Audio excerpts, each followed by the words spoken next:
The Cincinnati Reds' focus on in-house developed pitchers will pay off in droves in 2022 as the pitching staff looks to be even better this year. And with opening day 1 day away, we're going to tell you why the Reds are going to be better at hitting left-handed pitching thanks to their prep work over the offseason.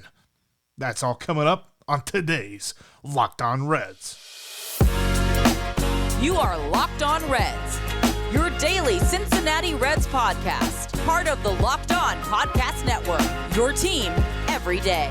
You are Locked On Reds with myself, Jeff Carr, and Stephen Offenbaker is actually joined by John Sadak, play-by-play voice of the Cincinnati Reds, coming up here in just a moment. He's going to break down the roster with Steve. I actually wasn't present for this conversation, but it was a great one. You're not going to want to miss it as they break down the pitching staff. They talk about why Tyler Mahle is going to be even better this year. They're going to look at Hunter Green. They're going to talk about this bullpen that is loaded with young talent that, sure, it's got a big gap as far as, well, all right, are they going to be good? Are they going to be bad? It's going to be interesting to see how it all plays out. John Sadak has lots of insight where that's concerned, though, and we get into that conversation that Steve sits down with Reds play-by-play voice, John Sadak.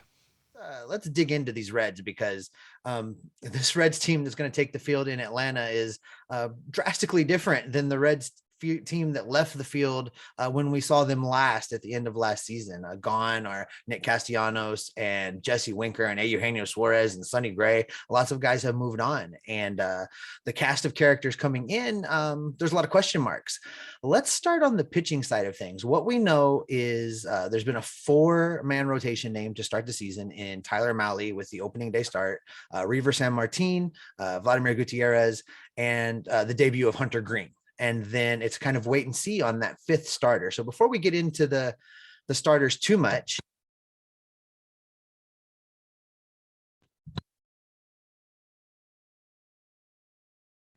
do you have any insight on what that 5th starter might look like? Could we see a return of Luis Castillo or Mike Minor, or could we see Nick Lodolo there? I don't think you would see Castillo or Minor.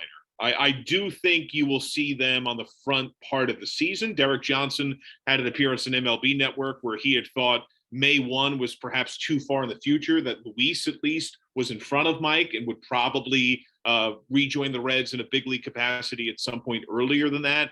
But that would be prohibitively early. He is throwing off a mound. He's making good progress. To my knowledge, neither guy's hurt. They're just delayed, because they had their, respective issues at the advent of camp. They're backed up, a couple of weeks time from where all their teammates are. Yeah, I think that's possible. I mean, they haven't announced who that guy is going to be. He had a great spring. I could definitely see him as being a candidate for that. I also think depending upon how the bullpen usage works over the course of those first few games, there are some guys that are going to be in the bullpen that are swing options that are built up a little bit, like a Tony Santillan that probably doesn't give you 5, but could start a game and you would have a pretty good shot to try to win it. That's an excellent question. And you do have the off day then too. So, got Mally's making that the home debut, the home opener rather. He'll get that nod. So it'll really be that next turn that you'd be looking at that 5th spot. So I think there's a lot of moving parts, and sure, I think he would be a definite candidate for that. He's looked great this spring. Well, looking at this rotation, there's a lot of inexperience in what was once a very strong veteran rotation. Now it's a very inexperienced rookie-driven rotation. What kind of things will you be looking for early on out of these young pitchers to show you that they're ready for the major league level? I mean, the biggest thing is results, right? I mean, if you pitch well, and that doesn't mean every time, they're going to have some bad starts. I mean, that's going to happen to even very established names. And I would just caution that I loved last year's team. I loved them. There was so much personality to that team. There was a real identity to it. It was a very easy group of guys to root for. It was a flawed team. I mean, they did not make the playoffs. They were not the World Series favorites. And I think in the case of like 2 particular veterans, Sonny Gray and Wade Miley, Sonny is a gutsy pitcher, a terrific competitor. he struggled to go innings. He's a high effort guy. He was probably going 4 to 5. He had 3 stints on the injured list. He's not a young player anymore. That doesn't mean that he can't have a great year this year. And I hope he does. I hope he's terrific for the Twins. But the odds in baseball generally say as guys get hurt and they get older, guys that get hurt, generally speaking. And Wade Miley did not have the finish to his year that you'd like to see. And while Wade had a stupendous year 2/3 of the way through, if you look at his career, it's kind of been up and down. He's had his own significant injury issues. And last I heard, he was not breaking with the Cubs because he's not ready to go this year. And if he were in a Reds uniform, I don't think that would have been any different. So I think with these young guys, though, you're just looking for their feel of pitching and how they react to the failure. The failure is going to come, and that's okay. But avoiding the snowball effect is a big part of it. And each of them operates in such a different way. San Martin is that kind of savvy, almost pitch to contact, Wade Miley-esque in some ways in terms of pitching with pace, likes to get ground balls, has a looseness, almost a carefree nature. He's a competitor just like Wade is, but you get that kind of vibe watching him pitch and talking to him. Vladimir Gutierrez had some slower starts last year. And, we saw that a little bit this spring too. Is that a systemic thing? Is there anything to it? Is it coincidental? That'd be something to see him consistently put together starts again, where right out of the gate, he kind of has that rhythm. David Bell had said he thought perhaps pitch selection could have been some of the issues that he had when he struggled. And then he took advantage of the rule that many teams have done this spring, where he was able to be removed and go back in. And from the second inning on, he was great. But that first inning was a little rough. And Hunter Green, he has great velo. The give and take of that is going to be that when he gets hit, the hitter doesn't have to do a whole lot of work. The pitch is going to do a lot of the work for the hitter if he gets it square. But I've been highly encouraged, having only watched him previously from the minors, video. He looks a lot cleaner in his delivery, and decisively the breaking ball, the slider, and the changeup are much, much better pitches. If anything, that's where the fastball can kind of be both a great weapon and a curse, right? It's got tremendous velocity. His command for it is really good. But there are some times where major league hitters, even at 102, 103, 104, put it in the zone enough, they get enough of a look at it, it can be a hittable pitch. And that's where finding that sweet spot of how do major league lineups respond and how do you keep them off balance? I think we're going to watch them learn as much about themselves as we're learning about them, because there is no facsimile for facing a major league lineup. I mean, I think particularly pitching, and I think this is true of hitting to some extent as well, but I think I personally believe it leads even more to pitching. It's kind of a sink or swim enterprise. Like, can a guy be successful in the big leagues? Well, have him go be in the big leagues. Then you'll find out. Tyler Mahle is going to take that next step into the upper echelon of elite pitchers starting this season. And the bullpen might actually be better than you think it's going to be. That's coming up in just a moment. Thanks again for making Locked On Reds your first listen of the day. We're free and available on all platforms, including right here on YouTube. Make sure you're subscribed. That way you don't miss anything that we've got coming for you as the season rolls along. It starts tomorrow. We've got so much great stuff coming for you, exclusive content that will be coming right here on YouTube. So make sure you're following the YouTube page. All right, back to the conversation between Steve and John Sadak. With the churn in the pitching staff, Tyler Mahle finds himself being the grizzled veteran as this group kind of takes the field to begin the 2022 campaign. Now, Mahle has shown real flashes of true greatness at the MLB level, but he suffered from what we've been calling, the tale of two Mahles, with the road Mahle and home Mahle last year, and the struggles that he had at Great American Ballpark versus how he pitched on the road. Do you believe that was maybe more of just a blip, and that this year he's going to really have it dialed in and be more consistent as the bulldog of this rotation to start the season? I do. Yeah, I think, it was a significant gap, but every time we brought it up to Tyler, he was very dismissive and not in an angry way. He was very even keeled about it. I think he believed that it was more coincidental and circumstantial than anything else. And I tend to lean on the players' feel of themselves. I mean, they are their own harshest critics. Like they will readily be able to point out all of their flaws and ways they can get better. And if he didn't think that was a concern, then I don't think that's that much of a concern. I do like the fact that he's added a cutter. I mean, I think having that extra pitch that moves a little differently, that's going to keep the hitter's eye in a different spot and keep them a little bit more honest. Yeah, he is someone who I think when you look at his year-end numbers, they almost surprise you a little bit, because when you watch him every single day, he can have innings that can labor a little bit. He can have a lot of deeper counts. There are times where you want him to finish a guy off earlier or faster. But, he wants to do that too. He would love to just throw one pitch and get every single guy out, or throw three and strike everybody out. But I think that cutter could be a difference maker for him. And I thought last time out, his split was the best it's looked all spring. That's the pitch. I mean, if there's any one that's the true put away, that's the best of the best. He's got excellent velocity. He's very willing and able to throw into both sides of the plate. And I like his overall aggression. Yeah, I like how he wants to really pound the zone. He racks up a ton of strikeouts. By today's standards, he pitches a lot of innings. He's an incredibly stable arm who's going to produce a good ERA. And almost every time he starts, you're going to have a chance to win the game. And that's the ultimate thing that you want out of a pitcher. You get that level of effort, stuff, and he's competitive. He's going to give you a chance to win. He does everything that you want a starting pitcher to do.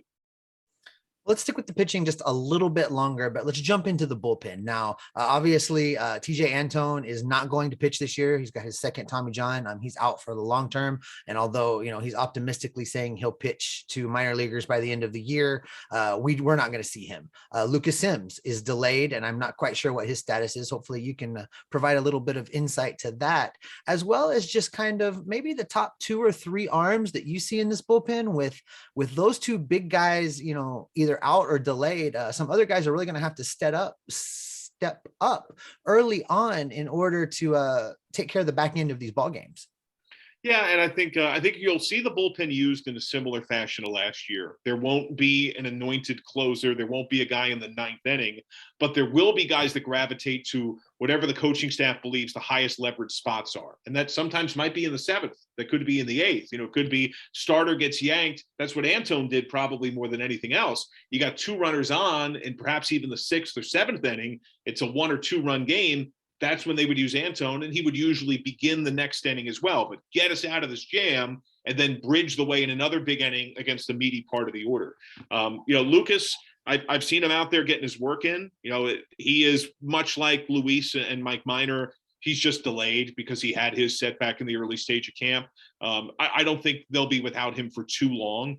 And, he's a high effort guy who's got great stuff.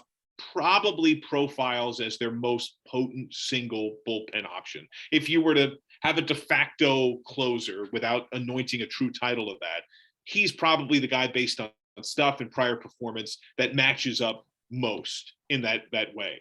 Of the other pieces that are there, though, I'm encouraged by a lot. And probably the name that I love the most is Tony Santillan. He has guts. I mean, that guy is constantly in the zone. I could see him starting still at some point later in his career. I love him in the bullpen. He can give you multiple innings. He has no fear. He's able to execute everything. He just looks sharp. There's a toughness and a swagger that I think relievers need to possess, and that man has it in a quiet, simple, confident way. And I think he has the universal respect of his teammates. But I also think, in addition, like Hunter Strickland, is a guy who has partially closed. He's more been a bridge guy, but a veteran dude who really knows how to pitch. He's been a part of multiple championship clubs. He's had some really good outings. He's kept the walks down. He's in the zone a lot. Ryan Hendricks looks like a different dude. He added a 2-seamer. He added a change. He added another breaking ball. He's at a point where he almost has enough, he has starter-like variety, and he's been executing everything. There were times last year where it looked like the moment, maybe was a little much for him, but that after his initial success, when he was called upon in bigger spots, he didn't necessarily always feel that greatest sense of confidence. I don't feel that this year. When I see him pitch in those spots, he's looked cleaner and better. When I've talked to him, you can see how happy and loose he is. That was his focus, was to expand his repertoire and to be able to execute it. And Derek Johnson had no idea, because of the lockout. So many of these guys throughout the game, they had no communication with coaching staff.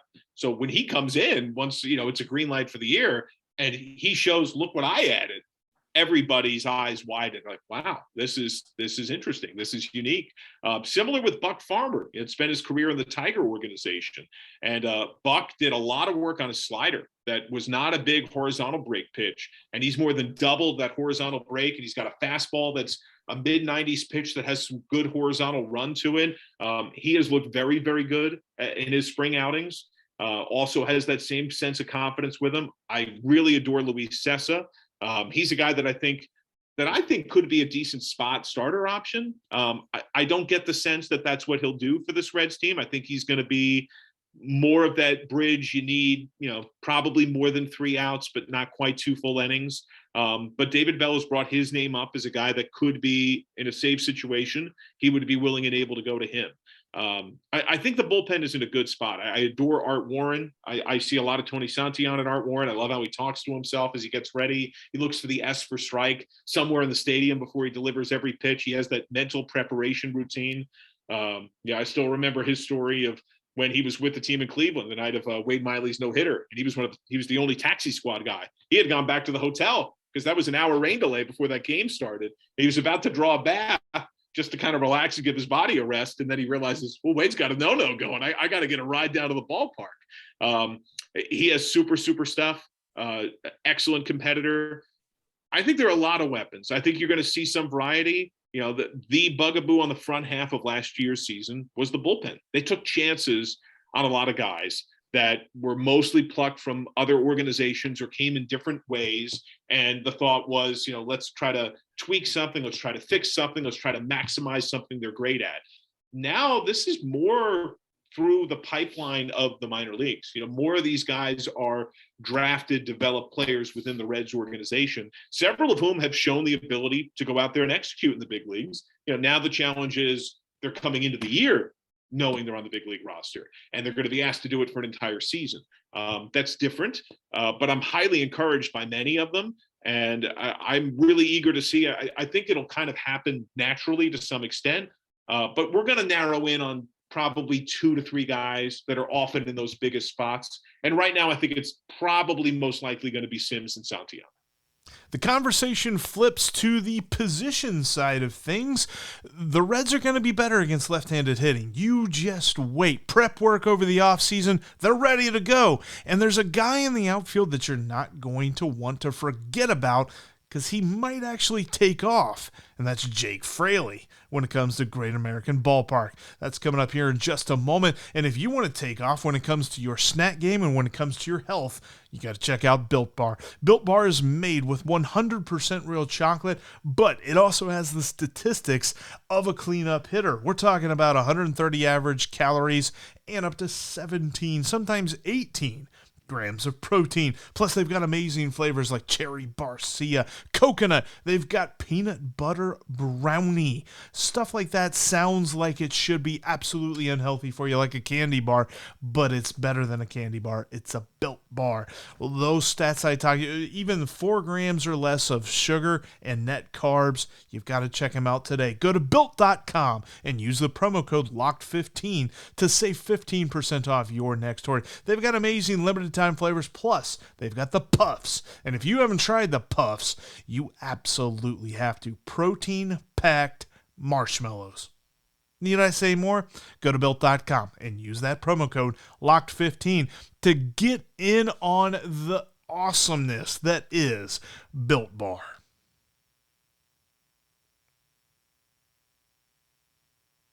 Make sure you check out tomorrow's episode. We are joined by Jake Mastriani from Locked On Braves. We're going to break down everything that goes on, everything that we think is going to go on in this opening series, and tell you why it's not going to be a split. It's not going to be a split. There's going to be an interesting series between the Reds and the Braves to open up this 2022 season. And there's lots to talk about that you won't want to miss. That's tomorrow's Locked On Reds crossover with Locked On Braves to get you set for opening day. Ooh, just sounds amazing saying it. And by the way, as we head into opening day, you can follow us on Twitter at Jeff Carr with 3 Fs, and you can follow Steve at S. Offenbaker, and follow the show at Locked On Reds. All right, let's conclude our conversation. Well, Steve's conversation with John Sadak. I tell you what, John, the more I'm listening to you right now, and this time of year, it just, my optimism is just bubbling over, and I'm just getting more and more excited for this season to start. That was a very comprehensive breakdown of the bullpen. I really do appreciate that. Let's jump over to the other side now and look at the position players, because wow, how we thought things were going to shake out, maybe even as recently as a week ago, has kind of been all blown up with injuries here and there. There's some big news out of Goodyear. We're recording on Sunday evening. We learned today that Shogo Akiyama is not going to be with this team. I wish I could say that none of us saw that coming. We kind of did at this point. This outfield is really difficult to figure out exactly what it is the Reds are going to do. We've heard a lot of talk of platoons. There are a lot of players on this team that seemingly struggle versus left-handed pitching. And I'm curious how in the outfield you see this playing out with the righty-lefty splits. Yeah, I do think we have a chance that we're going to see different combinations out there. I think some of it's going to depend upon how results happen in the early stage of the year, because there was a massive issue against lefties all of last season. One thing they did do in advance this year is they tweaked their training techniques for how they're going to face lefties.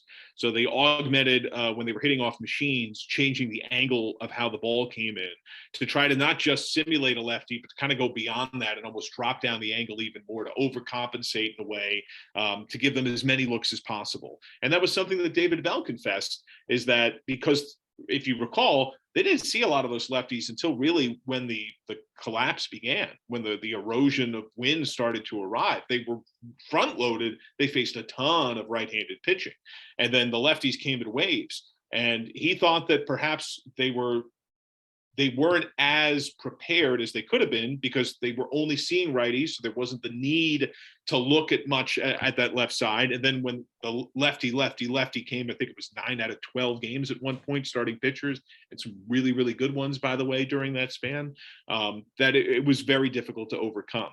But yeah, I think, that's where Jake Fraley really piques my interest. He's a guy who I think profiles that he should take a power jump at Great American Ballpark. It's easy to often project that based on dimensions. It doesn't always materialize, but he sees a lot of pitches. He gets on base a lot. That was on a relatively smaller sample size. I would think undoubtedly his plate appearance rate is going to go up a lot, but the Reds think that he is an excellent fit in that regard. And I mean, if you look at some of the teams that have had some great success, I mean, the specific example that leaps to mind is Luke Voit with the Yankees. Luke Voit had a hard time, having a big league spot, let alone being productive. And they thought, well, at Yankee Stadium with this lineup, we project, and I'm not saying that Jake Fraley is going to be a 35 home run guy, but if he can be a high teens, low 20-something home run guy and work in a platoon type situation and have a lot of the power coming home and otherwise be an on base dude, that's part of the philosophy that I think is getting expanded. And we're seeing that some of the outfield. He's an athlete. He can play a lot of different positions. He has 4 stolen bases this spring. I think it was still co-leading the Cactus League coming into the weekend. Tommy Pham is a guy who's got great athleticism. He profiles as someone who should be able to be a 2020 type dude with the Reds. That's something last year's team was terrible at. They had the lowest amount of total stolen bases and the worst stolen base percentage in baseball. And they only stole 60% of the time did they actually get the bag. They got caught 40% of the time. And it was 36 total steals, by far the lowest amount. Part of that's because they hit so many home runs, playing a smaller ballpark. Why take that risk? And they had guys that weren't that fast, that weren't runners. Last year, they talked about trying to hit the ball on a line more, how to be able to just move guys, more of that old school throwback baseball that some other teams are embracing this year too. The Mets have basically abandoned their analytic view and have gone back hitting wise to that very traditional line drive, just go through the ball. And that's where a guy like Pham, who's coming off a bad average season, but if you look at his WAR, because of what he can do defensively for you, and you look at his on base and his slug, over the course of the aggregate of the last 4 years, he's a very capable hitter. And Great American Ballpark is not San Diego. San Diego's huge and plays huge.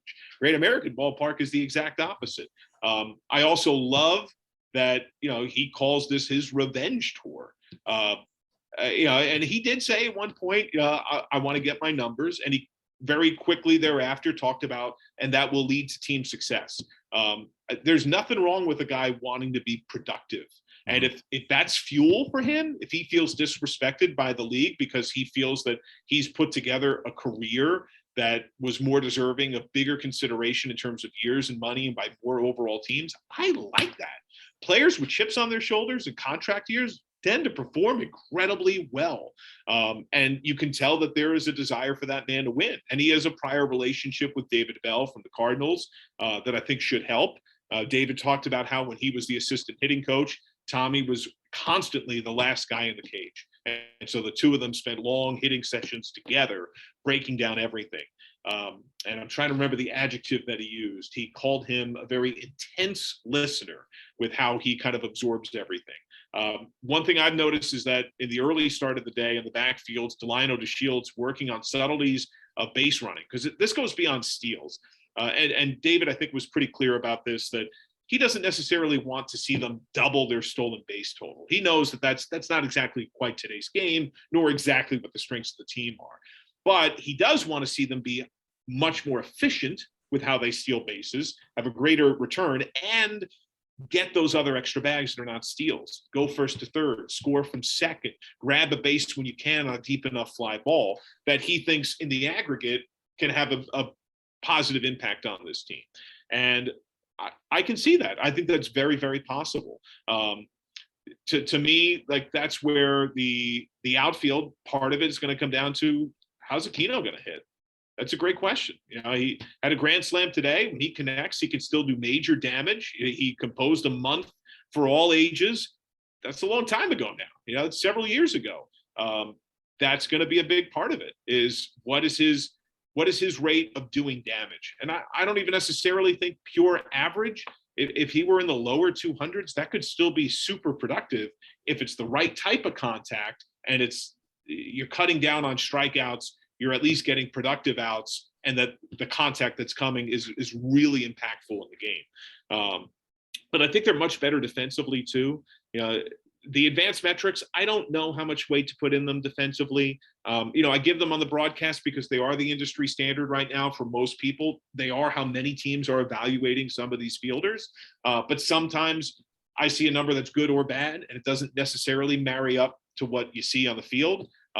But Jesse Winker and Nick Castellanos, their defensive metrics are not good. In particular with Nick, I didn't feel like that added up right. I thought he played a more competitive right field than what the numbers showed, but the advanced numbers did not like the two of them in corner outfield. Mm-hmm. I think this is a way better defensive outfield. And to your earlier point, you're right. It's a very young pitching staff.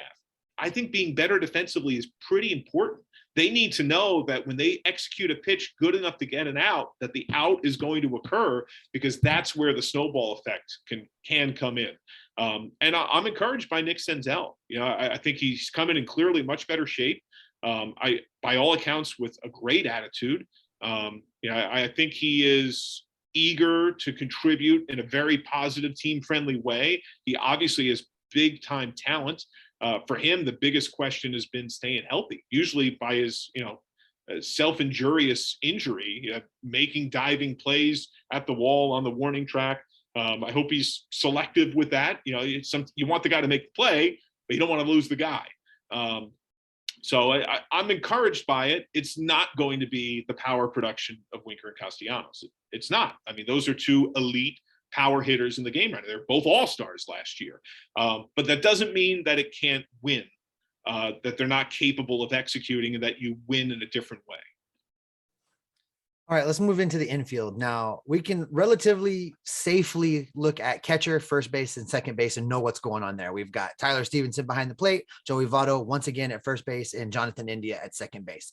Shortstop and third base are a little bit more difficult questions because while we know that Kyle Farmer will be the starter at shortstop, and while we know that at least against right-handed pitching, Mike Moustakas is going to be the starter at third base, there are some questions of who's next, who's the next man up, because those next men up have been riddled with injuries over the last couple of weeks. What do you see happening with the roster as far as the rest of the infielders go as the team breaks camp and heads towards Atlanta?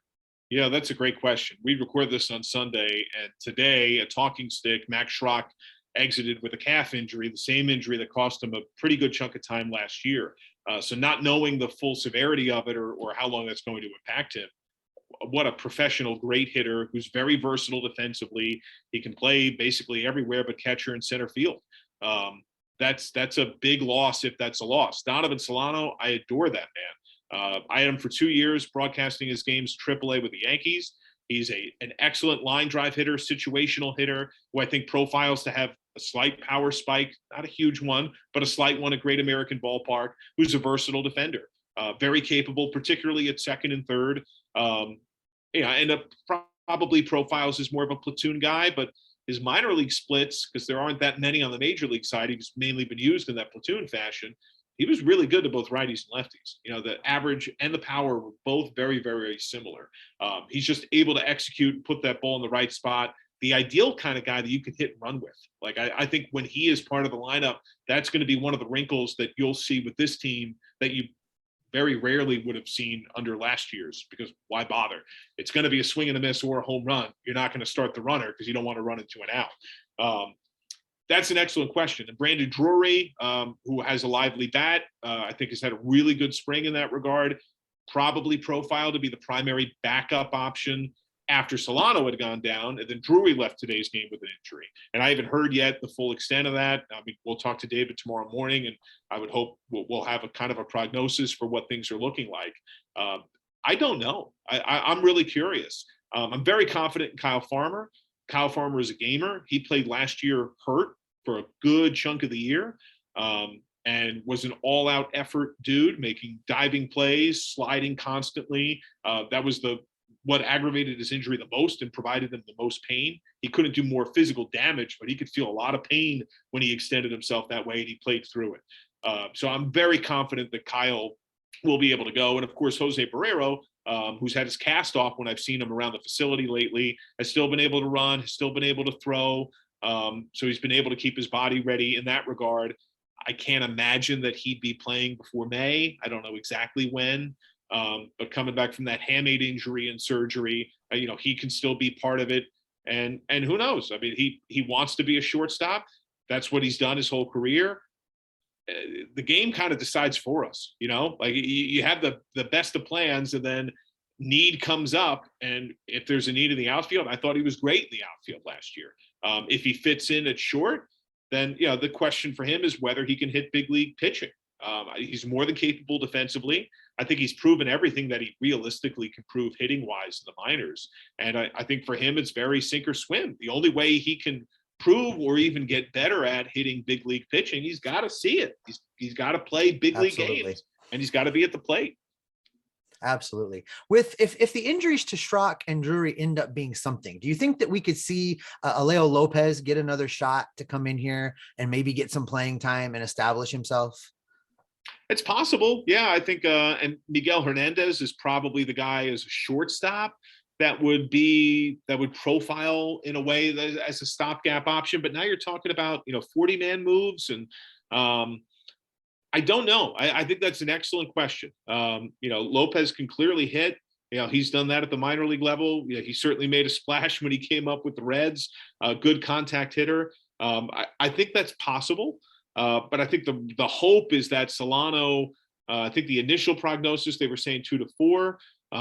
The early feedback the next day was that he rebounded better than they had hoped. I saw him today and I spoke with him briefly, that it would be closer to that 2-week span than that 4-week span. But then Tommy Thrall asked David if he would need rehab games, and he said probably not many because he's had the spring, but yeah, he probably would need a few to at least get some at bats. So that's going to pad a little bit more time until he would have that return, 3 to 5 games, whatever that might be. I think that it's the time span of how long they're out or would project to be out is going to inform everything about the domino decisions from there. To me, though, I think the biggest positive surprise was what's happened at backup catcher. I mean, Tyler Stevenson is such a known commodity. He looks great. He's hitting great. He's framing great. He's got a slightly more erect stance. He's up a little bit more. And the thought is to use his athleticism a little bit more behind the plate. But working with a younger staff, he's going to see a big spike in innings. I don't think we'll see the real test for him until the last third of the year. I think through July, I anticipate to see Tyler Stevenson. And we saw him turn on a ball that he yanked down the line a couple of nights ago out here in Arizona. I think that's another step for him at the plate. He has that easy, natural, opposite way stroke that works great. He's going to start to get pitched. They're going to pitch him in. That's what's going to happen. And he doesn't have to pull every ball. But I do think if he can pull 1 or 2 a week to show, yeah, I can turn on this and go for a double or a home run, and then they start to move away again and lean into his natural strength, which is going to see that ball not go off the wall but leave the stadium more and more as time goes on. He's an excellent hitter. He's got that slow heartbeat. He's made for big moments. He and Jonathan India both, I thought, were incredibly poised and composed. Now they will be in different roles. They're not the complementary parts to a Winker Castellanos lineup. That Joey Votto is certainly still there, and he looks awesome this spring. But they're going to be expected to do more. It's not found money. It is, you are a core part of the lineup. But Aramis Garcia is the backup catcher. He has had an amazing spring. He's looked good defensively. He has hit the heck out of the ball. I mean, I would have thought that Andrew Knapp, based upon more big league time, probably profiled as the dude. And then Nick Kroll told us today that apparently he has an opt-out in his deal. So that was something that we were waiting to see what's going to happen with him roster-wise, which I think sheds an even bigger spotlight on the fact that it looks like, Aramis is going to be the dude. He does have a prior relationship with David Bell when he spent a year as the VP of player development with the Giants. He was coming up as a prospect, spent most of that 1 year at AA, did see some big league time that year.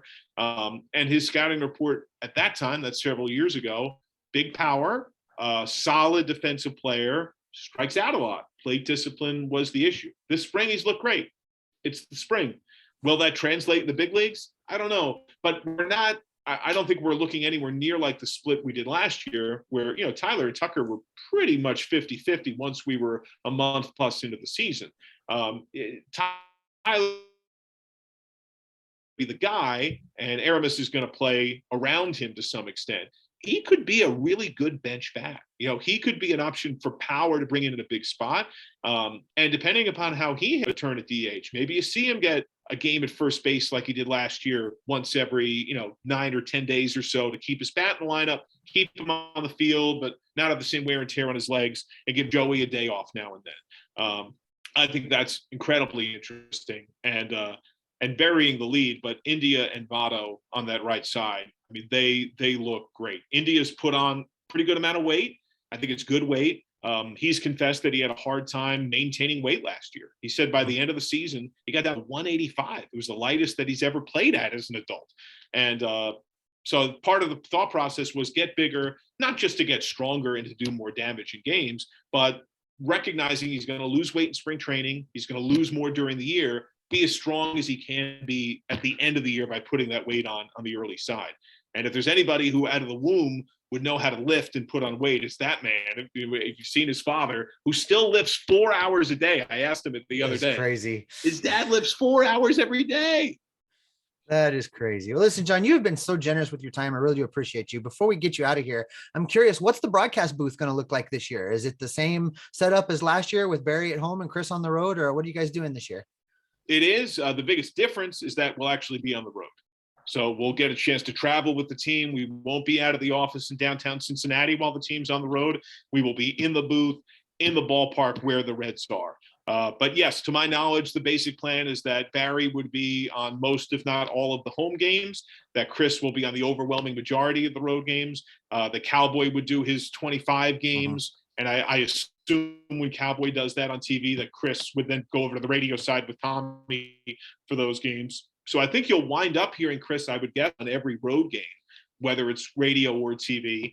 And Sam LeCure will occasionally do some innings. That's still exactly when or how is kind of to be determined, probably not right out of the gate. But he will spot now and then, probably more on the back half of the schedule, and be part of the game crew as well. All right. Well, he is John Sadak. You can watch him every night the Reds are on TV, Bally Sports Ohio. He is the play-by-play voice, along with Barry Larkin, Chris Welsh, and all those other guys he just mentioned. John, thank you so much for being here. It's always insightful, and I appreciate you always being so giving and being a friend to the podcast. Thank you, my man. Be well. Appreciate John taking time to talk with Steve and break down this Reds roster. Man, I am so pumped. Just like Steve said, I'm feeling really excited about opening day tomorrow. It's tomorrow. Baseball is back tomorrow. Which, by the way, thanks for making Locked On Reds your first listen of the day. Now make Locked On MLB your second listen as you get ready for baseball season. Sully has you covered with his unique take on Major League Baseball past and present. You're going to want to check it out. That's Locked On MLB, just like Locked On Reds, free and available on all platforms. Hey, look, opening day, it's one day away. Can't wait. We've got a lot of baseball action on tap. We've got a lot of content for you coming this season, so you're not going to want to miss it because we are Locked On Reds every single day.